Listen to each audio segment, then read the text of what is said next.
नमस्कार मित्रांनो, व्हिडिओ आवडला तर व्हिडिओला लाईक आणि चॅनलला सबस्क्राईब करायला विसरू नका। आज या व्हिडिओमध्ये सई लोकूर यांना जाडपणामुळे सध्या सोशल मीडियावर ट्रोल केला जात आहे। त्याबद्दल त्या काय म्हणाल्या याबद्दल आजच्या व्हिडिओमध्ये जाणून घेऊ। बिग बॉस मराठी या कार्यक्रमामुळे अभिनेत्री सई लोकूर घराघरात लोकप्रिय झाल्या।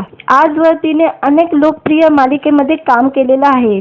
दुपेरी पडद्यावर काम केल्यानंतर वैयक्तिक आयुष्यात तिने 2020 मध्ये तीर्थदीप रॉयलसह लग्न केले। लग्नाच्या 3 वर्षांनंतर सईने डिसेंबर 2023 मध्ये एका गोंडस मुलाला जन्म दिलेला आहे। गरोदरपणात तिचं वजन काहीसं वाढलंय, त्यामुळे सध्या सई शेअर करत असलेल्या पोस्टवर तिचं वजन कमी करण्याचे सल्ले देऊन नेटकरी ट्रोल करत आहे। यावर आता पोस्ट शेअर करत अभिनेत्री संताप व्यक्त करत आहे। सई लोकूरला 17 डिसेंबरला कन्या रत्न प्राप्त झाले।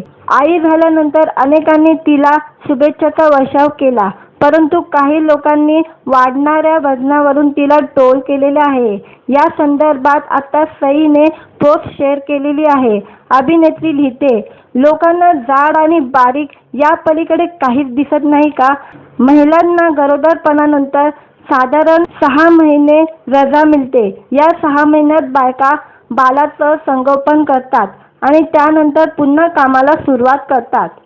मी आई झाल्यावर अवघ्या 3 महिन्यातच पुन्हा एकदा कामाला सुरुवात केलेली आहे। उत्पादनाचा प्रचार आणि विविध जाहिरातीसाठी मी शूटिंग करत आहे। एका आईला कामासाठी प्रोत्साहन देण्याऐवजी माझ्या वाढणाऱ्या शरीराबाबत कमेंट करत तुम्ही सतत ट्रोल करत आहात, ही अतिशय लाजिरवाणी गोष्ट आहे। आपण कोणत्या प्रकारच्या मानसिकतेत राहत आहोत? एकमेकांना पुढे घेऊन जाण्याऐवजी आपण एखाद्याला खाली खेचत आहोत, असे संताप पोस्ट सई लोकूरने शेअर केलेली आहे। दरम्यान सई लोकूरच्या कामाबद्दल सांगायचं झालं तर आजवर तिने अनेक मराठी, हिंदी चित्रपटांमध्ये आपल्या अभिनयाचा ठसा उमटवलेला आहे। नो एंट्री, पुढे धोका आहे, किस किस को प्यार करूं, झरब, मी आणि यू अशा अनेक चित्रपटांमध्ये तिने काम केलेले आहे।